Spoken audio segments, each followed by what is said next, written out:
It's time for this week's episode of Brandon Sports Talk, featuring in-depth interviews from those who are trending in the world of athletics. And now, here's the host of Brandon Sports Talk, Brandon Pate.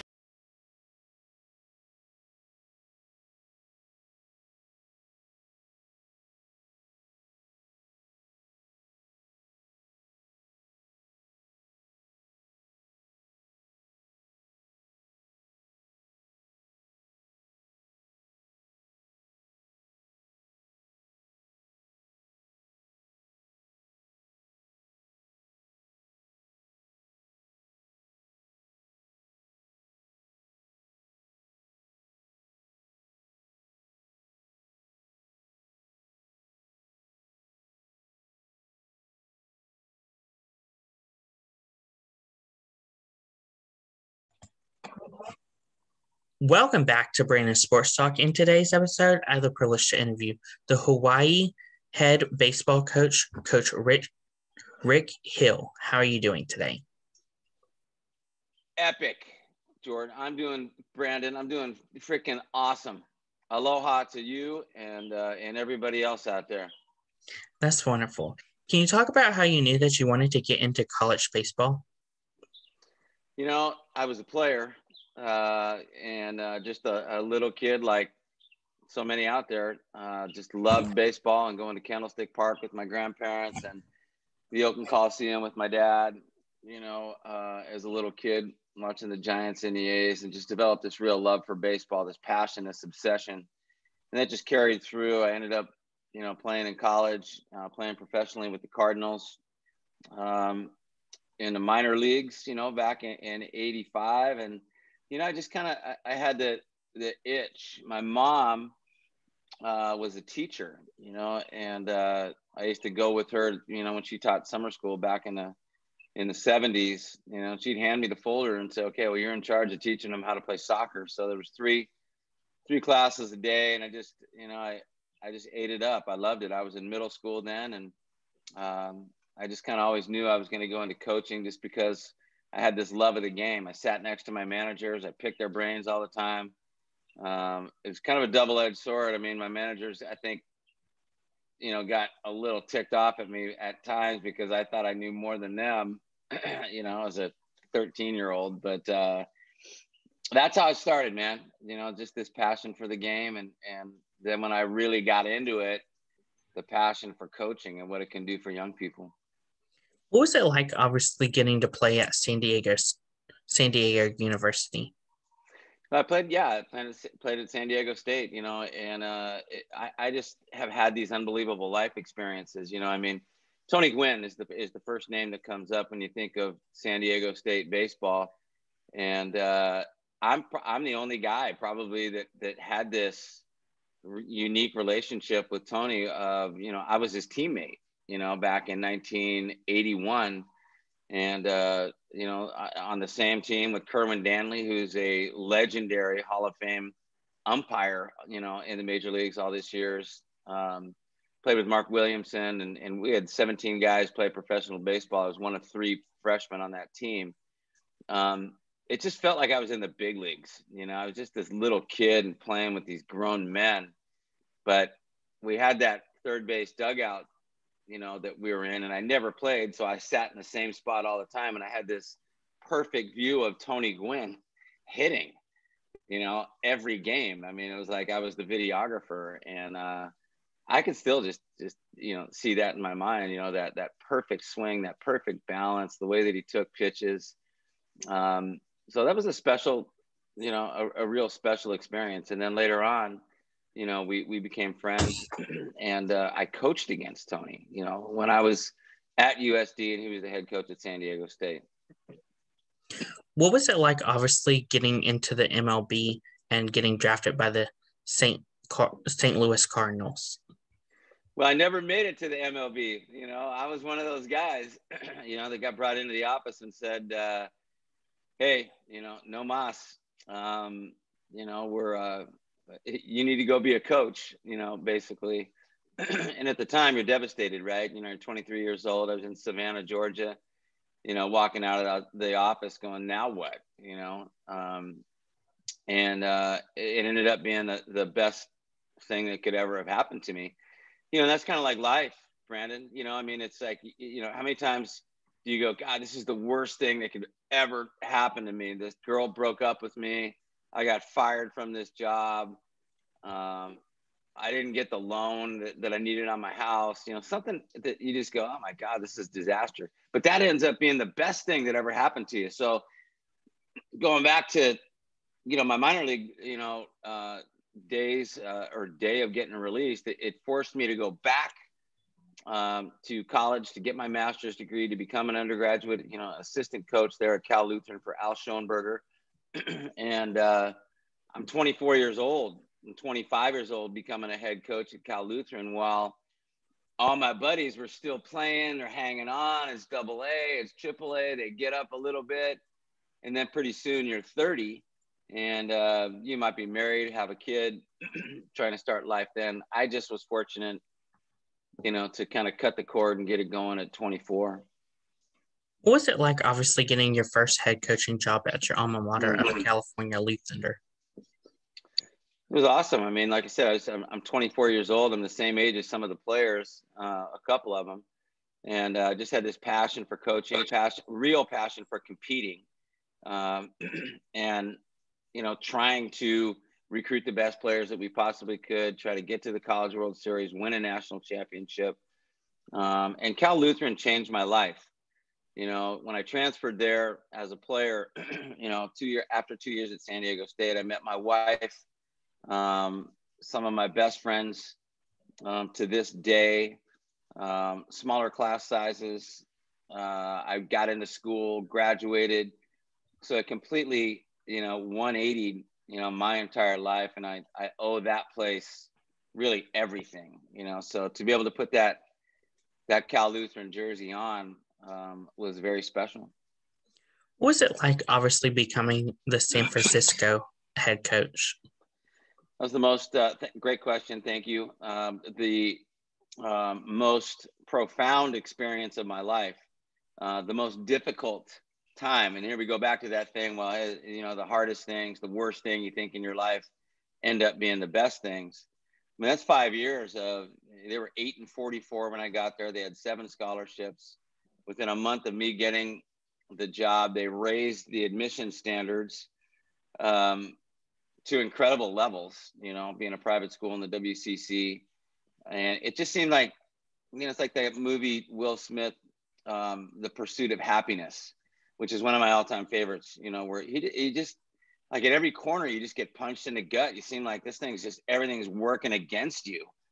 And you have a choice, it's like, all right, am I going to go back and be a high school teacher and kind of buckle, take a knee to all this shit? Can I say that on here? I didn't mean to. Or are you just going to forge ahead, ride tall in the saddle and just go, man, and just see what happens? If you're going to go down, you're just going to be gunslinging, and that's what I decided to do. And eventually we turned the corner.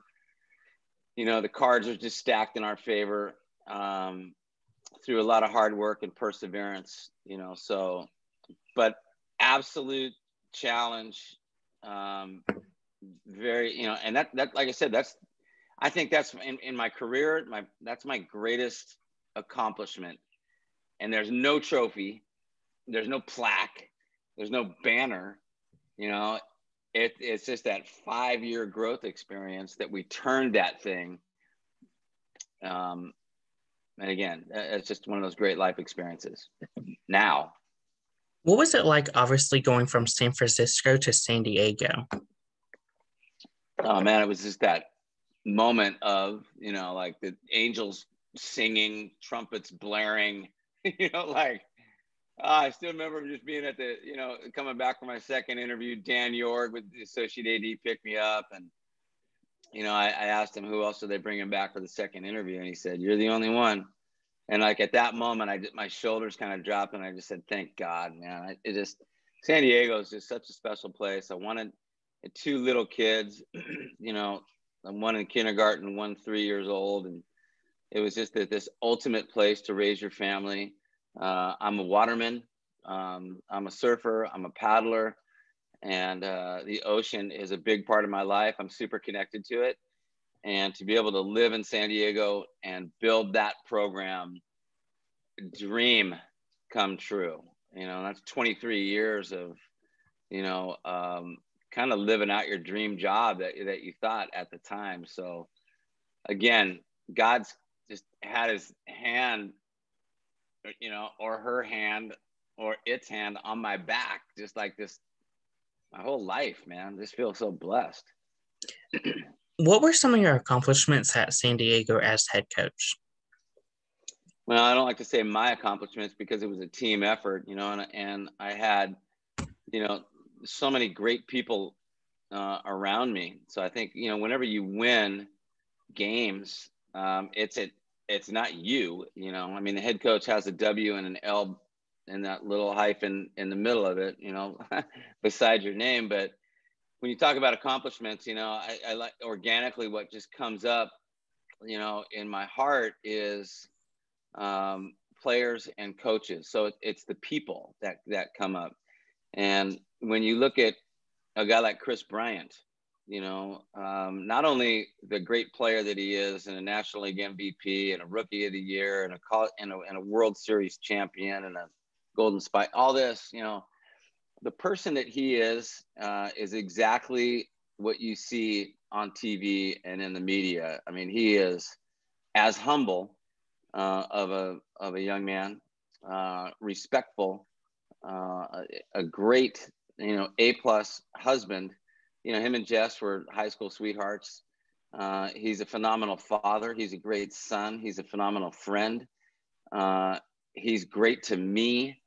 So guys like that, just talked with him the other day. Brian Mattis, you know, the 4th overall pick, you know, former big leaguer.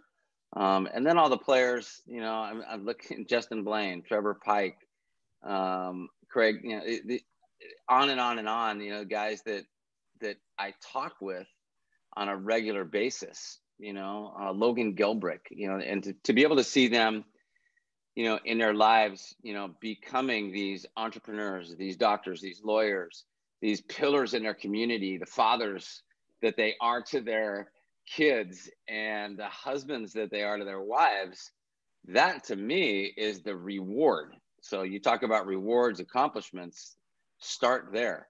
And then my assistant coaches, Brandon, you know, I don't know of anybody else, you know, and this is one thing I do brag on my players and my assistants, but that's Jay Johnson, you know, at the LSU, you know, and he's a multi, you know, gazillionaire now, and just a spectacular person, you know, who also happens to be a spectacular baseball coach.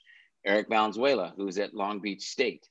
Brian Green, who's at Washington State. Sean Kenny, who is probably the #1 pitching coach in America at the University of Georgia. Rick Hertensteiner, who's at Pepperdine. Lindsey Meggs, you know, who's a great kid up at the University of Washington. So this tree, and Brock and Matt down at USD. So this tree of coaches, you know, that we've been able to kind of, you know, go into this fight with, lock in arms, and to be able to have an impact on their lives, on what we're teaching, bringing that culture to another 35 guys per year. So it becomes like this huge mushroom cloud. And that's really when I think of accomplishments, you know, I think of people, you know, and where they are, and the people that I've been around and just blessed to have known and impacted me personally are just, again, it's just unreal. Of course, what was it like going to when you were at San Diego University, having a 3-year winning streak of making the NCAA appearances? It was great, you know, and I kind of took it for granted, you know, when you have guys like Jay and Eric, you know, on your side, Mark Baramontes, you know, then later on, you know, Tyler Kincaid and Brad and all these guys. To be able to go, I think, you know, what was it, you know, 2006, 7, 8, you know, 2010, 12, 13, 2, 3, there was 8 of them in there, you know, and then it all kind of changed. You know, you have some rocky seas, you know, and combined with the other teams in the league, really getting good, and I miss it.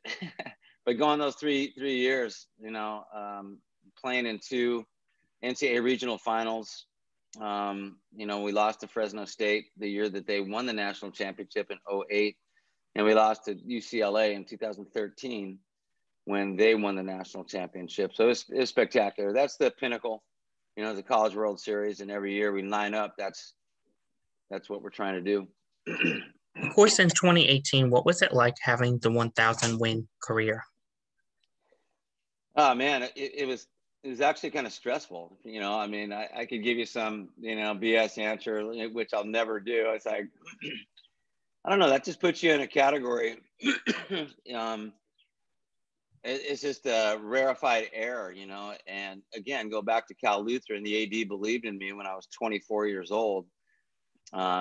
It's a lot of games. It's a lot of perseverance. This profession has buckled a lot of good men, and a lot of good marriages have dissolved. And it's just the way this thing is. And so I think, those time-tested milestones to me are my favorite, are the most important. I don't know, the most valuable. So, to me, to be able to win 1,000 games in Southern California as a collegiate baseball coach, I was extremely proud of that. Still remember Shane McGuire hitting a home run. when you say that 1,000th win, that's what I think of immediately. Louis Crow, pouring ice on my head and that kind of thing. But we had a bad year that year. 2018 was a very trying experience. And I mean, it's like you start thinking, that little demon, in your head going, hey man, you might lose 14 in a row. You're not going to get it. And then, who knows if you're even going to have a job next year, and you might, have 999 the rest of your life. So, but it was pretty cool.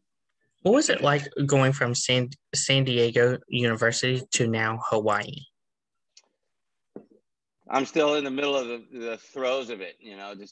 I just actually feel now, which is, New Year's Eve day, that I'm just finally getting my head above water. My shoulders are dropping a little bit. I went to a yoga class, a couple of weeks ago. And, so I kind of feel like my life is kind of back to normal. My family still hasn't joined me. My wife's, still taking care of the house and kind of coming back and forth. So it was like, boom, June 18, you're hired, and you're on that treadmill at the highest level it can go. So you have to kind of go on the run, build that staff, communicate with the players, evaluate the team that you have, at the same time recruit, for 22, 23, 24, keep the same players from that are in the portal, try to get those guys back in, and then recruit portal guys. So it was a lot of plates. It was much different, than taking over at USD, which was like, toes in the sand, and it was sunshine and rainbows. It reminded me of USF. I mean, you're living in a dorm, you just really not sleeping, and it's full on, 100 miles an hour every day. So right, I'm just kind of peeking my head above water right now. What are some things that you plan to accomplish here at Hawaii? Well, again, these are great questions, and I like to answer them kind of organically. The first word that comes up is culture. And there's so many great people out there, so many great books that talk about culture, in business and really teams, and we really want to establish, what we believe in, and that is an obsession with excellence, a commitment to the process. And, we want, and on the results side of that thing, that's going to lead us to a Big West championship. My vision is to dogpile, out there at Les Murakami Stadium with 6,000 people. There's 4,000 seats and a couple thousand more that's, have this beautiful concourse standing room only. And that's what, we want to accomplish on the result side. The only way to that is through the process. And the process is really an obsession with excellence in everything that you do. It's going to start with recruiting, and development. Those two really go together. We're not going to do that without the right players. And we're not going to do that without, having the right people in place to develop these guys. So number one priority is to recruit and sign the best Hawaiian players, in this state, year in and year out, to really be good, at canvassing the junior college ranks throughout the country, to really be good in the international market, especially Asia, and really be good in the transfer portal, in the short term, which is about a 18 to 24 month plan. And that's about it, but our culture is going to be one of, it's going to be up tempo, high energy, and commitment to excellence. Who are some teams that you play in your conference? Got a great conference. I had a Pac-12 coach tell me the other day, the coaches in the Big West are better than they are in the Pac-12. And I'm not saying that. I'm just saying what was told to me. UC Santa Barbara, Long Beach State, Cal Poly, UC Irvine have all, I think they're top 50 teams too. And I think Irvine and Santa Barbara are in the top 20. So UCI and UCSB played in the regional final last year. Two outstanding coaches and national caliber teams. But Long Beach State scares me the most because of their coach, Eric Valenzuela. He's phenomenal, extremely smart, and competitive. So you put, and relational, so you put this, high level of competence, high level of competing, that competitive juices, and this high level of, relationships. Those three things are just a recipe for success, and they're the team to beat. Larry Lee up at Cal Poly does a great job. Dave Serrano's at Cal State Northridge, who also does a great job. And Davis hired a new guy, Eric at UC San Diego. Eric Newman does a great job over there. Jeremy up at Bakersfield. So it's every weekend's just a nightmare. Really good teams. What's it like, obviously, going to be able to play, obviously, in the spring, some of those teams? Like I said, it's a nightmare. I don't wish it on anybody. It's just high-level West Coast baseball. All those teams can pitch. Those are very established programs. Those guys have all been there over 5 years. Larry's been there a million years. I can relate to that because, being at USD for all those years, you just get on that track, and you just get so established, and that's where Eric Valenzuela is, Benny at UCI, and Andrew up at Santa Barbara. And like I said, Larry, those guys, they're just at a different level right now. So extremely difficult.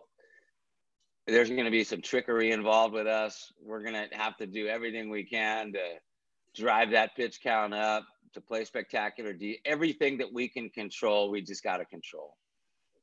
And that's how we'll have a chance. What does the recruitment process look like for prospective student athletes looking to play college baseball? Well, I think it's people ask me that all the time. The recruiting services can be a real help. And I think that, with this COVID stuff, and who knows when it's going away, it's just some guys are kind of falling through the cracks a little bit, and the recruitment services can really serve a purpose. But it's still, travel ball coaches, high school coaches, really getting the word out. I think that, every Division I program and Division II, and we go into the office all day, and the first thing that we do is have a staff meeting and talk about recruits. So you got 3 full-time coaches dedicated to finding the best players in the country. So we're going to find you, I think it's really important for these guys to get on a great travel ball team, to really get on and perform at the high school level, and let your actions kind of speak for themselves, and really impress the coaches and the people that are influential in your life, so they fall in love with you, and then can be able to talk to all those coaches, because we're talking to everybody. What does the official visit look like for prospective student athletes looking to go to Hawaii? Well, everybody wants to go on an official visit here, right?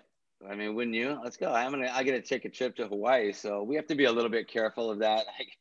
Who's really interested, and who just kind of wants to take a trip to Hawaii. I don't think there's any malice in any family. They all have interest in Hawaii, but it's not unlike any other place. I mean, the official visit, starts off with us trying to really put our best foot forward. And I think the number one thing here at the University of Hawaii baseball program is our coaching staff, is the people, and I know there's palm trees and golden sand and beautiful beaches and beautiful people and facilities and this whole thing, but it's still about the connection with the coaches, and how our coaches can really take these players to the next level, so they can accomplish their dreams. So that's what it looks like. Of course, on the official visit, do they get to see and try on the Hawaii jersey? Yep, absolutely. That's part of it now. As you can see, I mean, all these social media things and ideas and, marketing plans that take place. We bring guys in, have them put on that jersey, go out to the stadium and, see what it looks like, get that feel. So we do that along with everybody else. What's it like, obviously, as the head coach, to see those players put on that jersey and feel at home in Hawaii? Well, again, to have the word Hawaii across your chest, represent a state, that has this proud tradition. It's just, I get goosebumps, I've been at Cal Lutheran, San Francisco, San Diego, where, private schools, and I've always wanted to, have the opportunity to coach at a school that has a state across your chest. It's just different, and Hawaii's different than any other state. The people are different. It's rooted in respect, rooted in tradition, and in being humble. And, we have a saying here, Pono, which is doing things right. And Pono encompasses everything.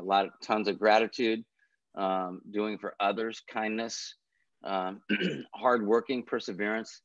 So that's what that word means to me. And I still, I see that, on our players' chests, it makes me want to work harder, for the people of Hawaii. Of course, what advice would you give prospective student athletes looking to play college baseball? My advice is just to put your head down and become as good of a player as you possibly can, to get connected, with the right people. I actually call them sponsors, like the right coaches that are going to be in your corner, that know how to communicate with college coaches, with recruiting coordinators, with assistant coaches. So I think that we get too caught up in comparison, too caught up in putting my swing in the batting cage on Twitter, too caught up in all of that kind of stuff, when we just forget about comparison, forget about what anybody else is doing or getting or how much, and become the best player that you possibly can. Make that high school coach, the travel ball coach, fall in love with you. Concentrate on being a really good teammate, and good things are going to happen. I think that, a lot of kids, make the mistake of, thinking that Division I is the only option. My message, whenever I speak, is that there is a college for everyone. I graduated from Cal Lutheran, which at the time was NAIA.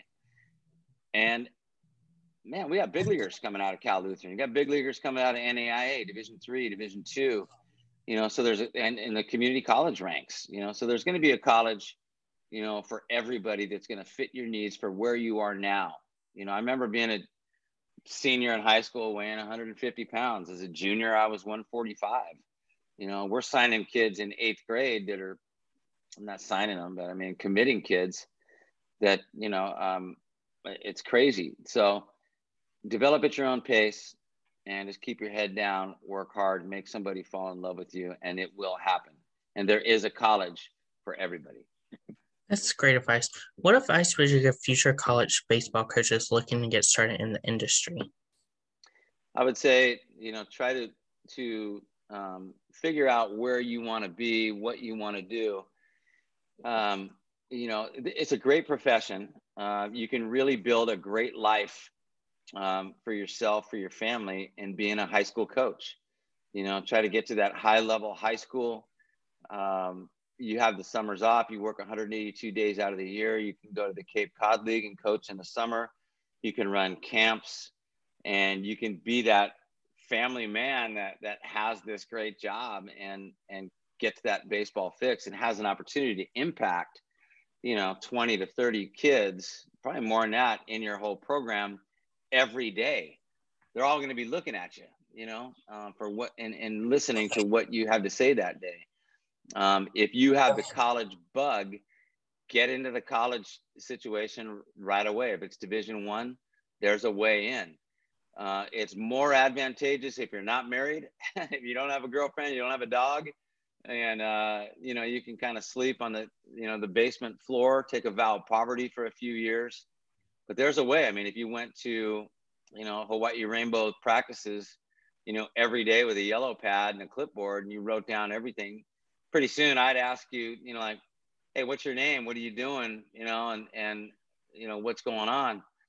And then you'd probably be on the field, in a year as a director of operations, and work your way up, to be a volunteer. But you have to really grind. You got to take a vow of poverty, go to every summer ball experience that you can, try to become a manager in the summer.